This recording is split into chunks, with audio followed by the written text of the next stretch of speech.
Alright, Brent Pourciau, TopVelocity.net. Going to do a pitch analysis here, Marcus. We're going to pair him up with Tim Lincecum. Let's take Marcus here and do his leg lift. Let's take Tim here and do his leg lift. Okay. So just notice Tim, even though he's a little bit, he's kind of what I call rotational within his linear move, so he tends to lift and rotate as he starts to move forward. But most importantly, when he's coming out of that lift, we really see that good shift inside of that drive leg. So we can see here Marcus coming into his lift. As he's coming up into that lift, let's go back all the way back. Right here, not really any linear move. So we can see even this force vector is kicking back towards second base, that ankle to knee. So if we draw a line off that drive leg, we can see he's very much balanced up there. We can see Tim all inside, that weight inside, so it puts him in a good position to pick up speed quicker. So let's take Marcus into his load. So you can see as his lift leg comes down, a little bit of movement, not that much. It's hard to move when you're standing straight up on your drive leg. So what tends to go is your lift leg. So if you're not leading with your hips, if you don't have momentum moving through your hips kind of as you're falling forward, then your lift leg is going to get out early. So then you'll see here where Marcus's lift leg knee breaks his front hip, that force vector is still very vertical. Let's take Tim to that position. So you can see when his lift leg starts to come down, he even tries to hold it longer to give him more time to generate more speed, linear speed. So when his lift leg knee breaks his front hip, look how much more linear the force vector is. Look how farther off the mound he is than Marcus here. So if we took even that same drive line and we went off that back leg right here, and then if we did that for Tim, and look how much farther his head is from there, look how much farther his hip is from there, we can see here that Marcus is sitting very close to the rubber, so it hasn't covered the distances, so therefore he doesn't have the speed that Tim has moving through his body. So let's take Marcus from here into front foot. So you see opens, he kind of continues to reach out with the front leg. So he's reaching out to give his body time to get the drive leg down. So he gets in Tim's position here. But notice where the arms are. So this is kind of the same position where they both are. Probably be more accurate here. So actually, if we base it on the drive leg, that was the more accurate position. So look at the extension of the back leg, the linear or the direction of the force vector in the back leg. Look at the position of the front leg. See, Marcus's front leg is a little bit more open. Let's take Tim's here to here. Maybe that is a better accurate or comparison of them two. But look at Tim's arms. He's still relaxed, and we know getting to this position here, Tim kept that arm relaxed. His glove side arm was just following his lift leg. And we can see here Marcus is up in this inverted W, which we know this inverted W, when you get this kind of horizontal abduction, these elbows go behind your back, above your shoulders, this can lead to UCL damage, even shoulder problems as well. But the reason he's here is because he took too long. We saw when his lift leg knee broke his front hip, he took too long to get to this position. He went too slow. The hands always break with the front leg. So you see the front leg going down, the hands break. Tim does the same thing. Watch. See? Legs going down here, hands breaking. They're breaking at the same time. So this is the point when his hands come out. This is the point when, right here, when Marcus's hands come out. Look at the front leg, identical. Everything's pretty much identical.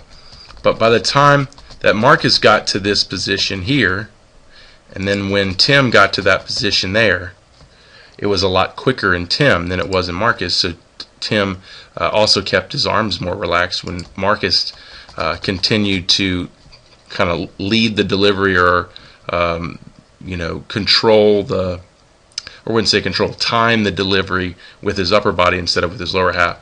See, Tim's sitting here waiting for his lower half to finish, and then his arms are going to take action. We can see here Marcus here, he's taking action already with the arms after they broke from the lift leg.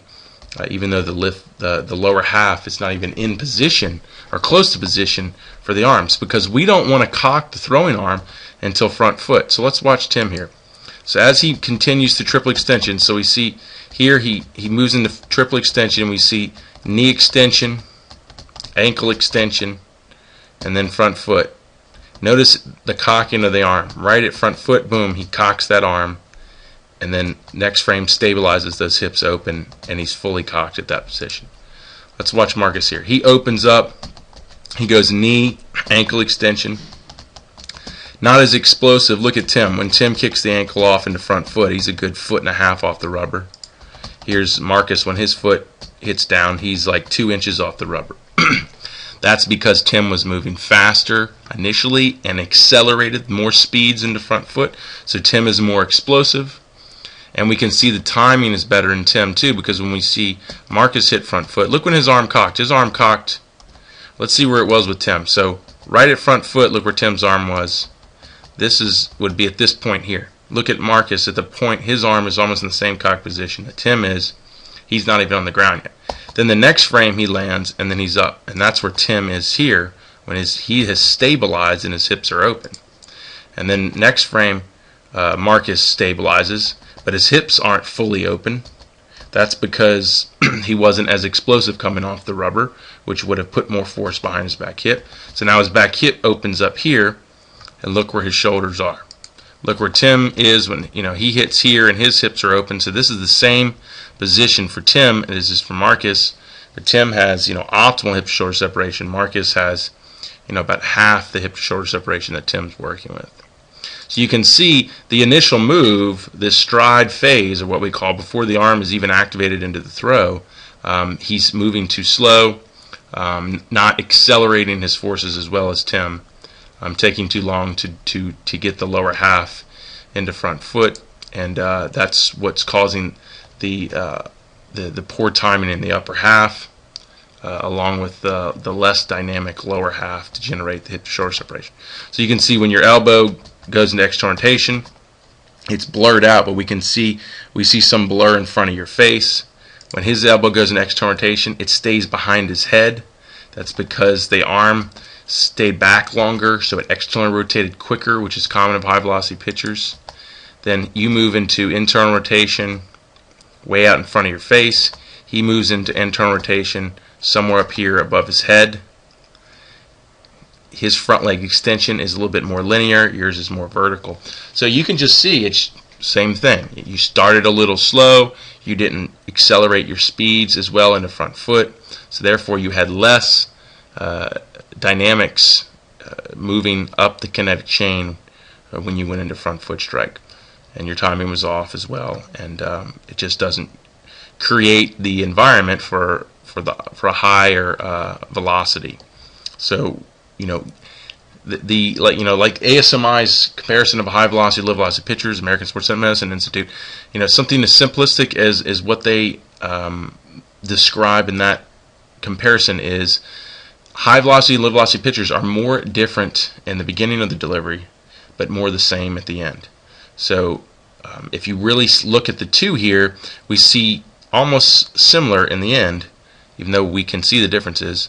But in the beginning, very different. A lot slower Marcus was initially, and we can see at the end that the inches. Sometimes when we start really moving fast, inches are a big difference. So when you're an inch behind Tim at the end, it can make that can be a big difference just because that's when the body is moving so quickly. So I hope this helps. Appreciate you being patient to get your video. Let me know if you have any questions, and appreciate you sending your video for analysis.